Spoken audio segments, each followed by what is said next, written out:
कल शुक्रवार को एक बार फिर पीएम मोदी ने लोगों को चौंका दिया। ये तो सभी जानते हैं कि कल शुक्रवार को पीएम मोदी ने कृषि कानून को रद्द करने की घोषणा की थी, लेकिन कहा जा रहा है कि इस बड़े फैसले के समय भी केंद्र ने वही गलती दोहराई है जो इन कानूनों को लाने के समय की थी। दरअसल कृषि कानून को लाने के समय केंद्र सरकार ने कानूनों के बारे में किसी से कोई बातचीत या उनकी राय लेने की कोशिश नहीं की और आज कानूनों को खत्म करने का ऐलान करते समय भी केंद्र ने वही गलती दोहराई है। उन्होंने किसी से कोई बातचीत नहीं की। कई लोग अब इसे केंद्र की राजनीतिक शैली की बड़ी खामी के तौर पर देख रहे हैं। प्रधानमंत्री मोदी की कानून को खत्म करने की घोषणा के बाद भी आंदोलन की समाप्ति पर डाउट बना हुआ है, क्योंकि किसान नेता किसान आंदोलन रद्द करने की घोषणा के बाद अब न्यूनतम समर्थन मूल्य पर सरकार को झुकाने की तैयारी कर रहे हैं। राकेश टिकैत, अविक साहा जैसे किसान नेताओं ने कह दिया है कि न्यूनतम समर्थन मूल्य पर सहमति के बिना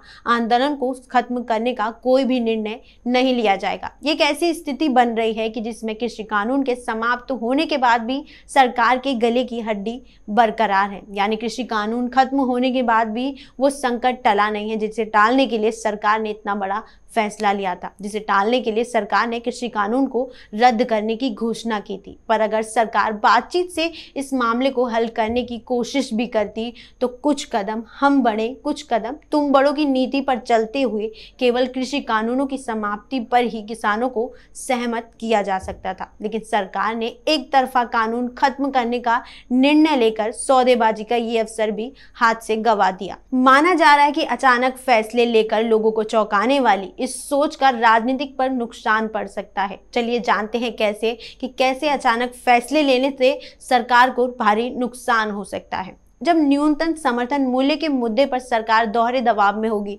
यदि वो किसान की मांग के अनुरूप सभी फसलों के न्यूनतम समर्थन मूल्य पर पूरी फसल की खरीद के लिए तैयार हो जाएगी, तो इसके लिए उन्हें भारी मात्रा में धन की आवश्यकता होगी, जो फिलहाल सरकार के पास नहीं है। यदि फसलों के उत्पादन मूल्य को घटाने के लिए बिजली पानी मुफ्त देने की घोषणा की जाती है तो भी सरकार पर दबाव बढ़ेगा ही। खुले बाजार में भी फसलों का न्यूनतम समर्थन मूल्य घोषित करने पर बाजार में खाद्यान्न के भाव आसमान छूने की संभावना है। इसके कारण महंगाई बढ़ेगी और आम आदमी को भारी कीमत चुकाकर अनाज खरीदना पड़ेगा। इसमें भी आम आदमी की सरकार से नाराजगी बढ़ेगी। कुल मिलाकर इतना है कि किसान आंदोलन के रहने या ना रहने से सरकार फंसेगी, जनता दोनों पक्षों में नाराज ही होगी। फिलहाल इस वीडियो में इतना ही। ज्यादा अपडेट्स के लिए फॉलो करें और थंब न्यूज।